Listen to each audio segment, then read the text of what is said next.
क्या हुआ संध्या, बड़ी परेशान दिख रही है? देखो ना यार, इतना बड़ा चिप्स का पैकेट लेकर आई कि आराम से खा लूंगी, और इसमें क्या है, सिर्फ 4 चिप्स निकले। अरे यार, बड़ी चीज हमेशा बेहतर नहीं होती है। बड़े AUM वाले फंड्स हमेशा अच्छा रिटर्न्स नहीं देते हैं। हाँ यार, हम भी तो म्यूचुअल फंड का आकार देख के उसमें निवेश करते हैं, तो फिर हमें क्या देखना चाहिए उसमें? ભારતમાં મ્યુચ્યુઅલ ફંડની સાઇઝમાં ઘણી વિવિધતા છે। ભારતીય મ્યુચ્યુઅલ ફંડ ઉદ્યોગની એસેટ્સ અંડર મેનેજમેન્ટ અથવા AUM 10 કરોડથી 50,000 કરોડ સુધીની હોય છે। જો કોઈ પણ ફંડની AUM વધારે હોય તો તેનો અર્થ એ છે કે તેમાં મોટી સંખ્યામાં રોકાણકારો રોકાયેલા છે। નીચું AUM સૂચવે છે કે રોકાણકારોને તે ચોક્કસ ભંડોળમાં ઓછો રસ છે। એવા ઘણા ભંડોળ છે જે નીચા AUM હોવા છતાં વધુ સારા ટ્રેક રેકોર્ડ અને જોખમ વળતરના પાસાઓનો લાભ ધરાવે છે। જો કે ઉચ્ચ AUM વધુ સારા પ્રદર્શનની બાંહેધરી નથી આપતું। આ કન્સેપ્ટને સમજવા માટે મ્યુચ્યુઅલ ફંડના AUM અથવા એસેટ્સ અંડર મેનેજમેન્ટ વિશે જાણવું જરૂરી છે। શું તે એકમાત્ર માપદંડ છે કે જેના દ્વારા તે નક્કી કરી શકાય છે કે કોઈ ભંડોળ સારું વળતર આપશે કે નહીં? AUM અથવા એસેટ્સ અંડર મેનેજમેન્ટ એ મ્યુચ્યુઅલ ફંડ યોજના દ્વારા સંચાલિત રોકાણનું કુલ બજાર મૂલ્ય છે। બીજા શબ્દોમાં કહીએ તો મ્યુચ્યુઅલ ફંડ તેના ગ્રાહકો કે રોકાણકારો વતી રોકાણ કરે છે તે કુલ રકમ છે। દાખલા તરીકે જો કોઈ રોકાણકાર કોઈ મ્યુચ્યુઅલ ફંડમાં 50,000 રૂપિયાનું રોકાણ કરે છે તો આ 50,000 ફંડની કુલ AUMનો ભાગ છે। સ્કીમના ફંડ મેનેજર રોકાણકારો વતી શેર કે અન્ય સિક્યુરિટીઝમાં ફંડના રોકાણના ઉદ્દેશો અનુસાર આ AUMનું રોકાણ અને સંચાલન કરવા માટે જવાબદાર છે। રોકાણના કુલ મૂલ્યમાં વધારો કરવાના હેતુથી આ સંચાલન કરવામાં આવે છે। આથી કોઈપણ દિવસે ફંડના કુલ રોકાણના બજાર મૂલ્યને તેના AUM તરીકે ઓળખવામાં આવે છે। ચાલો હવે જોઈએ કે મ્યુચ્યુઅલ ફંડની AUM તેના વળતર પર કોઈ અસર કરે છે કે નહીં। ચાલો આપણે સૌપ્રથમ ઇક્વિટી મ્યુચ્યુઅલ ફંડની કામગીરી વિશે સમજીએ। તે એક હકીકત છે કે ઇક્વિટી ફંડના AUMની તેના વળતર પર ઓછી અસર થાય છે। ભારતમાં શેરબજારનું કદ મોટું છે, જેના કારણે ઇક્વિટી ફંડની AUM પર ઘણી વખત નોંધપાત્ર મૂલ્ય ધરાવે છે। AUMનું વધુ મૂલ્ય સૂચવે છે કે ભંડોળ સારું પ્રદર્શન કરી રહ્યું છે। જો કે ભવિષ્યમાં પણ આ ફંડ સારું પ્રદર્શન કરતું રહેશે તેની કોઈ ગેરંટી નથી। કોઈપણ સ્કીમને માત્ર એટલા માટે નકારી કાઢવી સલાહભર્યું નથી, કારણ કે તેના AUMના કદનું મૂલ્ય ઓછું છે। फंड का आकार थोड़ा बहुत तो महत्व रखता है कि फंड मैनेजर में कितनी फ्लेक्सिबिलिटी उसको मिलती है, पर ज़्यादा उसका महत्व नहीं है, क्योंकि कोई भी फंड मैनेजर जब पैसे को निवेश कर रहा है तो वो लंबे अंतराल के लिए निवेश कर रहा है। तो आज किसी ऐसे कंपनी में उसको पैसे डालने हैं जहाँ पर लिक्विडिटी कम है तो थोड़ा थोड़ा करके पैसा डालेगा, और अगर बड़ी कंपनी है तो एक साथ ज़्यादा पैसा डाल सकता है। तो फंड मैनेजर्स जो को ज़्यादा इतना फ़र्क नहीं पड़ता है निवेश के बेसिस पर। तो निवेश के आकार के बेसिस पर मेरे ख्याल से निवेशकों को ज़्यादा महत्व नहीं देना चाहिए उस चीज़ को। बाकी चीज़ें देखनी चाहिए, वो फंड का PE रेशियो क्या है, उसकी पास्ट ग्रोथ कैसी रही है, उस फंड में फंड मैनेजर किस टाइप के स्टॉक्स में इन्वेस्ट कर रहा है, वो फंड हाउस कौन सा है, उसके कैसे इन्वेस्टमेंट प्रोसेसेस हैं, ये सब चीज़ें ज़्यादा महत्व है। ઉદાહરણ તરીકે Axis blue chip large cap ફંડની AUM રૂપિયા 32,615 કરોડ છે, જ્યારે PGIM ઇન્ડિયાનું લાર્જ કેપ ફંડ માત્ર 432 કરોડ રૂપિયા છે। મોટાભાગના રોકાણકારો એક્સિસ બ્લુ ચીપ ફંડમાં તેની નેટ એસેટ વેલ્યુના આધારે રોકાણ કરશે।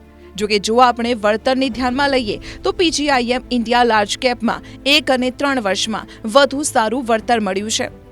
સ્મોલ કેપ ઇક્વિટી મ્યુચ્યુઅલ ફંડ્સમાં AUM મહત્વ ધરાવે છે, કારણ કે small cap funds small cap શેર્સમાં રોકાણ કરે છે।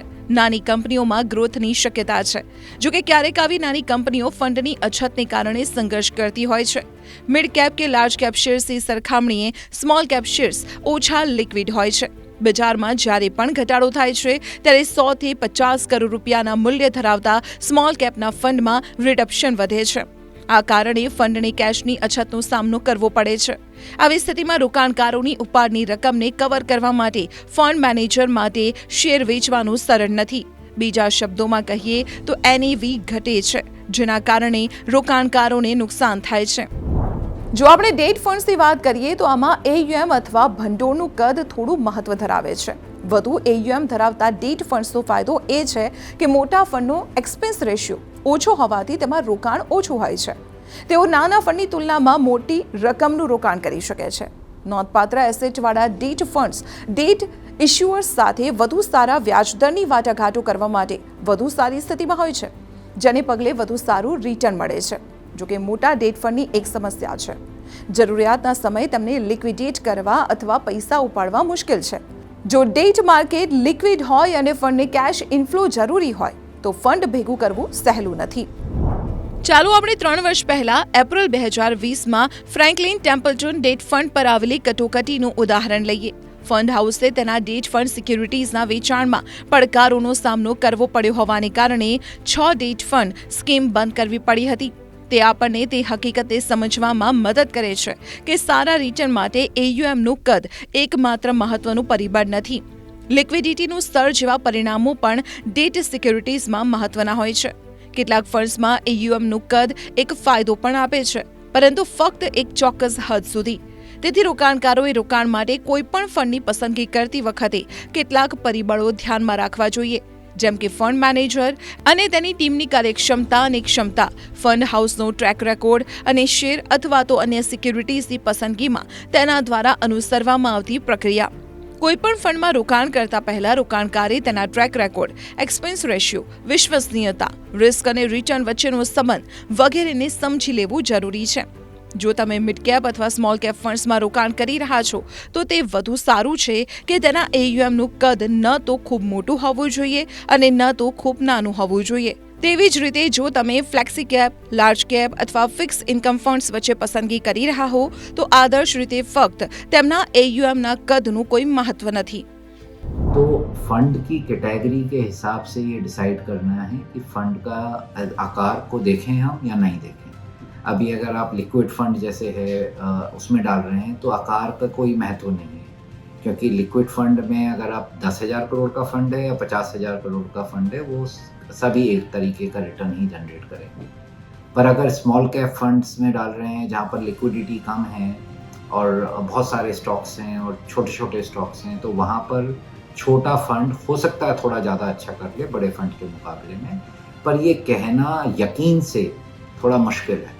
तो आप जब पैसे को इन्वेस्ट कर रहे हैं तो ये देखिए कि कौन फंड, किस फंड हाउस में आप डाल रहे हैं और कौन फंड मैनेजर के साथ आप इन्वेस्ट कर रहे हैं. साइज को अगर ध्यान में रखेंगे तो हो सकता है गलतियाँ हो जाए. ફંડ હાઉસ અને ફંડ મેનેજર એ કોઈ પણ મ્યુચ્યુઅલ ફંડ સ્કીમમાં મહત્વપૂર્ણ પરિબળો છે. ઘણા નાના ફંડ સારું વળતર આપે છે અને ભવિષ્યમાં ઉત્તરોત્તર મોટા કદના ભંડોળમાં વૃદ્ધિ પામે છે. ઘણા ભંડોળની શરૂઆત નાના પાયે થતી હતી, પરંતુ રોકાણકારોને તેમની સફળતાની કહાની સમજાવતા તેમના કદમાં ઝડપથી વધારો થયો છે. રોકાણકારોએ મિડ સાઇઝ ફંડ અને મજબૂત વ્યવસાયિક પરિણામો ધરાવતી સ્કીમ્સમાં રોકાણ કરવાની સલાહ આપવામાં આવે છે. રોકાણકારોએ ધ્યાનમાં રાખવું જોઈએ કે કોઈ પણ ફંડની પસંદગી કરતી વખતે તેનો expense ratio, benchmark, exit લૂટ, fund મેનેજરનો track record વગેરે પણ મહત્વપૂર્ણ પરિબળો હોય છે.